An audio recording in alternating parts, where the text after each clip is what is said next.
कोरोनानंतर असे अनेक आजार लोकांना बघायला मिळाले. सर्वप्रथम तर हृदयाच्या समस्या लोकांना खूप झाल्या. खूप चुकीच्या गोळ्या औषधांची त्यांची ट्रीटमेंट झालेली आहे किंवा स्वतः मनाने अनेक स्टेरॉइड्सचा वापर त्यांनी केलेला आहे. अशा रुग्णांमध्ये सुद्धा एव्हीएन होतं. तर इम्युनोकॉन्स्टिट्यूशनल मेडिसिन काय असतं? हे रुग्णाला बहुअंगाने काम, म्हणजे जरी आज आपण एव्हीएनसाठी मेडिसिन देतोय, तर सुरुवातीला त्याचा फक्त जॉईंट बरा होण्यासाठी ते मेडिसिन नसेल, तर ते रक्त पुरवठा चालू करण्यासाठी. प्रथमच जर समजा रुग्णाला जर कळालं की त्याला एव्हीएनचा त्रास जाणवला आहे, कुठेतरी फर्स्ट सेकंड स्टेजवर तो आहे, तर त्यांनी जर लवकर आला तर त्याला नक्कीच फायदा जास्त मिळणार. पण एखाद्या वेळेस बऱ्याचदा असं होतं की रुग्णालाच ते तिसऱ्या चौथ्या स्टेजला जेव्हा समजतं, त्यावेळेस त्याच्याकडे ऑप्शन नसतो. होमिओपॅथी रुग्णाला सर्दीपासून कॅन्सरपर्यंत मदत करू शकते. म्हणजे तुमच्या आयुष्यामध्ये, तुमच्या मनामध्ये जोही डाऊट असेल, जोही आजार असेल, त्याला होमिओपॅथीमध्ये नक्कीच सोल्युशन आहे.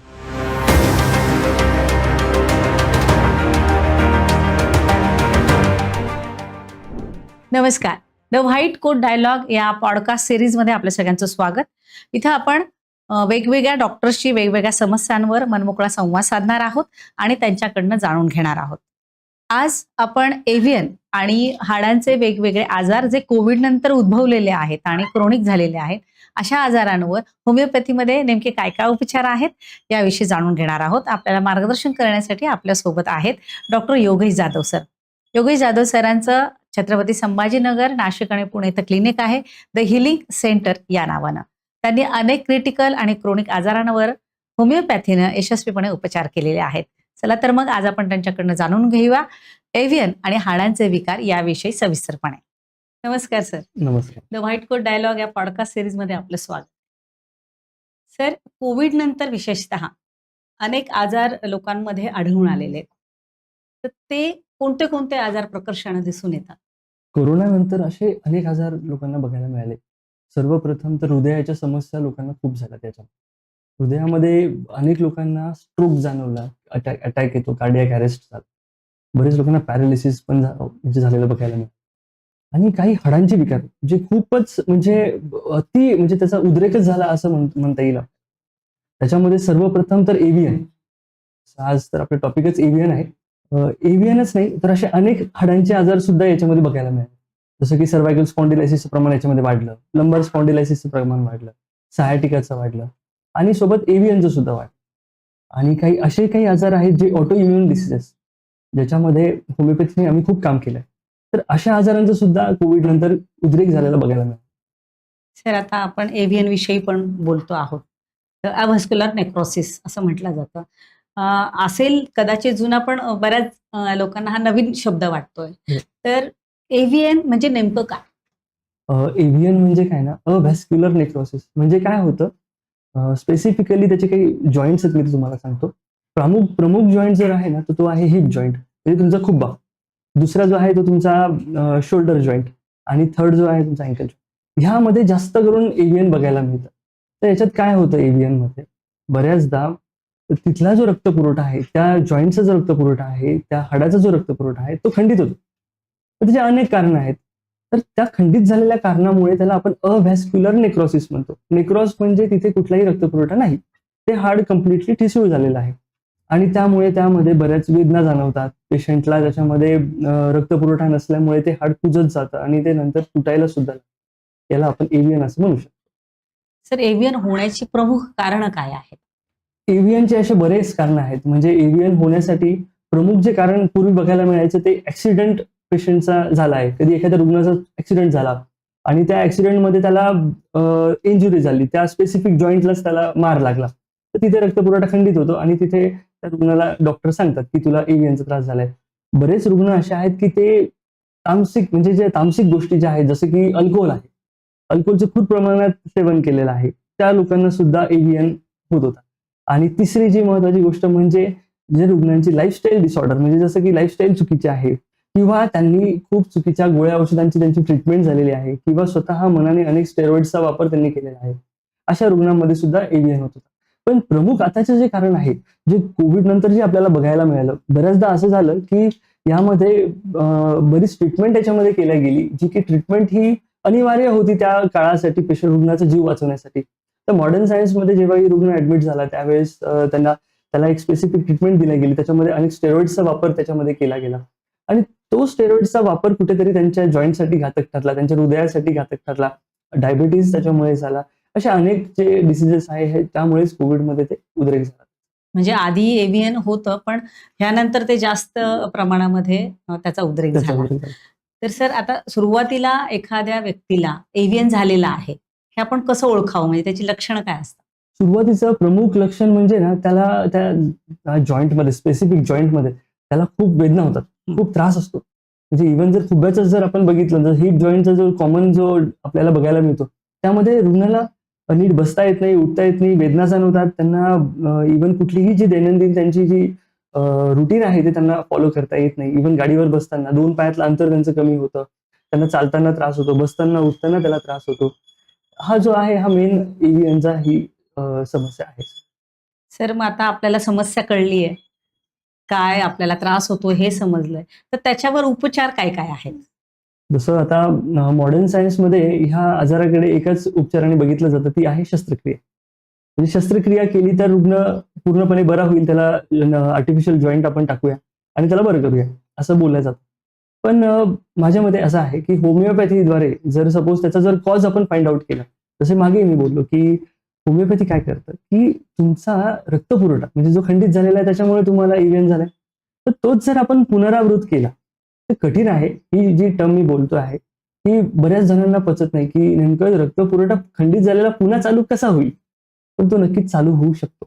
होमिओपॅथीमध्ये जे मी औषध देतो आहे त्याला इम्युनो कॉन्स्टिट्युशनल मेडिसिन आपण म्हणतो. तर इम्युनो कॉन्स्टिट्युशनल मेडिसिन काय असतं, हे रुग्णाला बहुअंगाने काम. म्हणजे जरी आज आपण एव्हियनसाठी मेडिसिन देतोय, तर सुरुवातीला त्याचा फक्त जॉईंट बरा होण्यासाठी ते मेडिसिन नसेल, तर ते रक्तपुरवठा चालू करण्यासाठी असेल. एकदा जर तो रक्तपुरवठा पुनरावृत्त झाला, की आपोआप त्याचा जो कोर आहे तो बनायला लागेल, त्याच्या ऑस्टिओसाइट्स पुनर्निर्मित होतील आणि तो जॉईंट पुन्हा चांगला होऊन जाईल. तर बऱ्याचदा असं होतं, की ह्या जॉईंटला बरं करण्यासाठी बऱ्याच काही गोष्टी केल्या जातात. आयुर्वेदामध्ये सुद्धा काही बरेच औषध असे आहेत, की जे इव्हेनला नीट करू शकतात. पण होमिओपॅथीमध्ये एक स्पेसिफिकच नाही, तर हा कॉन्स्टिट्युशनल मेडिसिनचा जो प्रयोग आहे, याच्यामध्ये नक्कीच आपण रुग्णाला 80% आपण त्याच्यामध्ये बरं करू शकतो. म्हणजे होमिओपॅथी ने आपण त्याचा मुळाशी घाव घालणे ज्याला म्हणतो आपण, येस. आजाराच्या मुळाशीच काम केलं जातं. सर, पण आता जसं म्हटलं जातं की याला ऑपरेशन शिवाय पर्याय नाही. तर मग अशा कुठल्या स्टेज पर्यंत आपण होमिओपॅथीने त्यांना यशस्वीपणे बरं करू शकतो? आणि अशा अशा कोणत्या स्टेजवर की बाबा आता ऑपरेशन शिवाय पर्याय नाही? तसं तर प्रथमच जर समजा रुग्णाला जर कळालं, की त्याला EVNचा त्रास जाणवलाय, कुठेतरी फर्स्ट सेकंड स्टेजवर तो आहे, तर त्यांनी जर लवकर आला तर त्याला नक्कीच फायदा जास्त मिळणार. पण एखाद्या वेळेस बऱ्याचदा असं होतं, की रुग्णालाच ते 3ऱ्या-4थ्या स्टेजला जेव्हा समजतं, त्यावेळेस त्याच्याकडे ऑप्शन नसतो. त्याला डॉक्टरांनी टाईम लिमिट दिलेली असते, तुला महिनाभरात ऑपरेशन करावं लागेल. नाहीतर हा जॉईंट तुझा ठिसून म्हणजे पूर्ण ठिसूळ होऊन जाईल आणि तो तुटून जाईल. मग तुला नंतर त्यावेळेस खूप वेदना होतील आणि मग काहीच करता येणार नाही. मग त्यावेळेस हे बदलायचं तर आजच बदलून टाक. तर माझं त्यांना एक सजेशन असेल, की ॲटलीस्ट म्हणजे फर्स्ट स्टेज पासून तर 4th स्टेजपर्यंत होमिओपॅथी प्रत्येक रुग्णाला मदत करणार. पण त्यातल्या त्यात जर सपोज तुमचं जर समजा डॉक्टरांनी जेव्हा तुम्हाला सांगितलं, की तुम्हाला सगळं चालता येतंय पण थोडाफार वेदना आहेत आणि तुमचा जॉईंट 4th स्टेजचाही खराब झालेला आहे, तरी तुम्ही होमिओपॅथीच्या मदतीने बरे होऊ शकता. म्हणजे फर्स्ट पासून ते लास्ट पर्यंत तरी त्यांनी होमिओपॅथी ट्रीटमेंट घ्यावी असं माझं आग्रह. पण त्यातल्या त्यात जर एखाद्या रुग्णाचा जर त्याला तो जो जॉईंट आहे पूर्णपणे तुटला असेल, की त्याचा जो बॉल आहे तो पूर्ण ठिसूळ झालेला असेल, त्याचा कोर ब्रेक झालेला असेल, त्याच्यामध्ये डिजेनरेटिव्ह चेंजेस खूप जास्त प्रमाणात असतील, तर अशा रुग्णांनी त्याला ऑपरेशन शिवाय पर्याय म्हणजे त्याला सर्जरीज म्हणजे कुठल्या अप टू सम एक्सटेंट जिथे तयार होण्याची प्रक्रिया असेपर्यंत जर तो ऑर्गन काम करत असेल तर होमिओपॅथीने नक्कीच त्यावर उपचार होऊ शकतो. सर, आता आपण एव्हियन विषयी बोलतोय, तर असे जे आजार आहेत त्याच्याशी रिलेटेड की जे ज्याला ऑपरेशन शिवाय पर्याय नाहीये, असे ज्याला आपण क्रोनिक म्हणू, क्रिटिकल म्हणू, असे कोणते कोणते आजार आहेत एव्हियन सारखेच की ज्याने होमिओपॅथीनं अगदी आपण प्रभावीपणे उपचार करू शकतो? जसं सर्दीपासून ते कॅन्सरपर्यंत, मी माझं नेहमी एकच वाक्य असते की सर्दीपासून कॅन्सरपर्यंत होमिओपॅथी रुग्णाला सर्दीपासून कॅन्सरपर्यंत मदत करू शकते. म्हणजे तुमच्या आयुष्यामध्ये तुमच्या मनामध्ये जोही डाऊट असेल, जोही आजार असेल, त्याला होमिओपॅथीमध्ये नक्कीच सोल्युशन आहे. बरेच असे ऑटोइम्युन डिसीजेस आहेत ज्याच्यावर आज उपचार नाही. बरेच असे डिसीजेस आहेत जे एकदा सर्जरी केल्यानंतर पुन्हा पुन्हा त्याची सर्जरी करावी लागते. जसं मूळव्याध आहे, किडनी स्टोन आहे, किडनी डिसीजेस आहे कितीतरी, त्यांना तर सर्जरी सुद्धा पर्याय नाहीये. म्हणजे नेफ्रॉटिक सिंड्रोम आहे. तर असे खूप काही आजार आहेत. जेव्हा लहान लहान मुलांच्या केसेस आमच्याकडे येतात, त्यांना अपेंडिक्सचा प्रॉब्लेम असतो. भीती असते की अपेंडिक्स फुटून जाईल पोटामध्ये. 2 दिवसात पेशंट बरा झाला पाहिजे. फीवर असतो, पोट खूप दुखत असतं आणि म्हणजे त्याच्या वेदना तुम्ही समजू शकता. तो रुग्ण सुद्धा होमिओपॅथीने बरा होऊ शकतो. इन्स्टंट ते सुद्धा. फक्त गरज असते एका एक्झॅक्ट औषधाची. गरज असते ते एका एक्झॅक्ट औषधाची.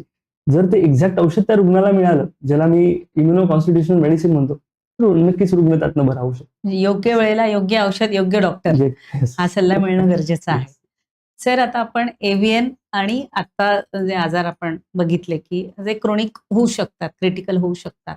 तर आपण काय बघत असतो, की आपल्याला ते होऊच नये. ते आपल्याला टाळता येतील का? किंवा अगदीच फर्स्ट स्टेजवर आहे तर त्यावर आपण ओव्हरकम करू शकतो का? तर त्या बाबतीत काय सांगाल? नक्कीच. माझं नेहमी रुग्णांना मार्गदर्शन हेच असतं, की तुम्ही ह्या आजाराकडे जायला नको म्हणून तुम्ही काहीतरी उपाययोजना आखल्याच पाहिजे. म्हणजे जसं की तुम्ही तुमचं 45 मिनिटाचा व्यायाम आहे ना, तर तो तुमचा रोज असायला हवा. त्याच्यामध्ये योगासने, मेडिटेशन हा खूप मोठा रोल प्ले करतील. त्यातल्या त्यात जर समजा तुम्ही तुमची जी लाईफस्टाईल आहे, जसं की तुम्ही दारूचं व्यसन करत असाल, तुम्ही तंबाखू किंवा कुठली पुडीचं व्यसन करत असाल, सिगारेट तुम्ही पित असाल, तर ह्या गोष्टी तुम्ही टाळायला हव्या. बरंच कारण बरेच रुग्णांना मी बघतो, की डोकं दुखलं तरी गोळी घ्यायची, सर्दी झाली लगेच गोळी घ्यायची किंवा कुठेही मेडिकलवर जनरल जाऊन बरेच जणांचं स्टेरॉइड सुद्धा घेण्यापर्यंतचा मी हे हट्ट बघितलेला आहे, की कुठे डॉक्टरांना दाखवायचं, आपणच आपलं एखादी गोळी घेऊन टाकू आणि सध्याचं डोकं बरं करू. पण हेच एक कारण ठरतंय, की एव्हीएन सारख्या आजारांना तोंड फुटण्याचं. व्यायाम आणि आहार हे दोन्ही जर रुग्णांनी पाळलं आणि मानसिक स्थिती, रुग्ण जर आनंदी असेल, तो त्याच्या रोज मेडिटेशन करत असेल, तर नक्कीच तो एव्हीएन काय कुठल्याही आजारातनं तो लवकर बरा होऊ शकतो. हे माझं आधीपासून रुग्णांना सांगणं असतं. मग एव्हीएन असो, हाडांचे विकार असो, की सगळ्याच याच्यावर आपण मात करू शकतो. येस. सर, आपण एव्हीएन विषयी बघतो आहोत कोविड नंतर. तर कोविड नंतर चिकनगुनियाचं पण एक नवीन व्हॅरियंट असं आलं होतं, की खूप लोकांना इतके जॉइंट पेन्स होते, की 15-15, 20-20 दिवस, महिना-महिनाभर उठणं-बसणं होत नव्हतं. तर अशा चिकनगुनियासारख्या आजारांवर पण होमिओपॅथीमध्ये प्रभावी उपचार आहेत का? चिकनगुनियाच नाही, तर असे अनेक आजार म्हणजे चिकनगुनियामध्ये काय होतं ना, बेसिकली तो एक प्रकारचा अर्थरायटिसमध्ये त्याचं डेव्हलपमेंट असतो. तर अर्थरायटिस जो असतो तर काय म्हणतो, तर प्रत्येक जो सांधा आहे त्याचा कुठेतरी दाह तयार होतो. त्याच्यामध्ये कुठेतरी सूज येते आणि चिकनगुनियाला आपल्याला जर बरं करायचं असेल, तर आपण जसं मी बोललो, की इम्युनो कॉन्स्टिट्युशनल मेडिसिन जे आम्ही रुग्णाला देत असतो, तर ती जर रुग्णाला दिली, तर नक्कीच चिकनगुनिया त्याचा बरा होऊ शकतो. मग आता असं होतं, की चिकनगुनिया हा काही स्पेसिफिक अवधीपर्यंत असतो. म्हणजे जसं की 8 दिवस त्याला त्रास देणार. 4 ते 5 दिवस 4 ते 8 दिवसांपर्यंत चिकनगुन्याचा फीव्हर किंवा त्याला ताप असतो, त्याला वेदना असतात, त्याला इव्हन कॉटही सोडला जात नाही. म्हणजे पलंगावरून त्याला उतरता सुद्धा येत नाही. आणि नंतर काही काळाने समजतं, की आपले जॉइंट्स तेव्हापासून दुखतायत, तर ते दुखतच आहेत. त्याला कुठेतरी खंडच नाहीये. त्यांना रोज कधी ना कधीतरी पेन किलर घेणे किंवा असं काही होणे. तर हे सुद्धा याच्यामध्ये खूप वाढलंय हे प्रमाण. तर मला असं म्हणायचं, जर ज्यांना कोणाला चिकनगुन्याचा त्रास असेल, तर आपण त्यांना एक होमिओपॅथी औषधाने, एक सरळ गोड गोळ्याने सुद्धा आपण त्यांना त्यातनं बरं करू शकतो. हां, म्हणजे तो झाल्यानंतर जेव्हा वाटतं, की आता हा बरा झालाय, पण तरी पण ते जॉइंट्समध्ये पेन्स होत राहतात. तर ते पेन्स सुद्धा आपण नंतरच्या ह्या औषधांनी आपण कमी करू शकतो. तर तिथली सूज असते. त्यात सगळ्यात महत्त्वाचं असं, जर सपोज एखाद्या रुग्णाला चिकनगुन्या जाणवतोय, तर त्यांनी सुरुवातच होमिओपॅथी औषधापासून केली, तर त्यांना हे म्हणजे आता मी काही पेशंट बघतो, की एक पेशंट माझ्याकडे असा होता, की त्याला चिकनगुन्या होऊन 10 वर्ष झालेले होते, पण त्याचे जॉइंट अजूनही दुखत. म्हणजे त्याला कुठलेच उपचार त्याच्यावर आतापर्यंत प्रभावी झाले नाहीत. मग जर त्याच रुग्णाने त्याच वेळेस होमिओपॅथी औषध घेतलं असतं, तर मला नाही वाटत त्याला इतक्या दिवस त्या आजाराला सामना करावा. चिकनगुनिया सारखे अजून असे कोणते-कोणते आजार आहेत, हे जॉइंट्स पेनशी? कारण कोविड नंतर आहे ना, खूप आजारांचे व्हेरियंट्स बदललेले बरोबर. दिसतात आपल्याला आणि त्यांचे खूप दिवसपर्यंत त्याचा इफेक्ट किंवा ती लक्षणं दिसतात किंवा त्याचे पेन्स होताना आपल्याला दिसतात. तर असे कोणते-कोणते आजार आहेत आणि पुढे समजा अशी काही लक्षणं लोकांना जाणवली, तर त्यांनी लगेच होमिओपॅथी ट्रीटमेंट सुरू करावी. तर अशी जर माहिती मिळाली, तर ती आमच्या प्रेक्षकांना त्याचा नक्कीच फायदा होईल. येस. अनेक व्हायरल इन्फेक्शन सुद्धा कोविड नंतर वाढलेले आहेत. त्याचे म्हणजे जसं की सेम कोविड लाइक पिक्चर दिसतो, पण कोरोना दिसत नाही. म्हणजे कुठेतरी रिपोर्ट्समध्ये काहीच सापडत नाही. ताप उतरत नाही. लहान मुलं नेहमी आजारी पडतायत. इव्हन लहानच नाही तर मोठे सुद्धा पडतायत. आणि हे बरेच अँटिबायोटिक्स घेऊन काही करून त्यांना त्याच्यावर उपचार मिळत नाही. तर त्यांना जर त्यांची प्रतिकार क्षमता वाढवायची असेल, तर ते नक्कीच होमिओपॅथीची मदत घेऊन त्यातनं बरे होऊ शकतात. परत असे काही आजार आहेत जे की हाडांचे म्हणजे जसं आपण आज एव्हियन हा आपला विषय होता, तर त्याच्यामध्ये गुडघ्यांची झीज झालेली आहे, मणक्यांची झीज झालेली आहे. तर हे बरेच व्हॅक्सिनेशन्स नंतर सुद्धा काही अशा स्टडी झालेल्या आहेत की त्या स्टडीजमध्ये असं बघायला मिळालं की त्यांच्या जॉईंटचे डिजेनरेटिव्ह चेंजेस त्यांना बघायला मिळाले आणि कुठलंही कारण याच्यामध्ये नव्हतं. तर मंडळी, आज आपण एव्हियन आणि हाडांचे विकार याविषयी डॉक्टर योगेश जाधव सरांकडनं सविस्तरपणे माहिती घेतली. अशाच वेगवेगळ्या समस्यांवर वेगवेगळे विषय घेऊन आम्ही तुमच्यासमोर येणार आहोतच. पण त्या व्यतिरिक्तही जर तुमचे काही समस्या असतील, काही आजार असतील, त्याविषयी तुम्हाला जाणून घ्यायचं असेल तर आमच्या कमेंट बॉक्समध्ये तुम्ही नक्की तो विषय टाका. आम्ही तो घेण्याचा प्रयत्न करू. पण हो, आमच्या चॅनलला लाईक, सबस्क्राईब करायला विसरू नका. धन्यवाद.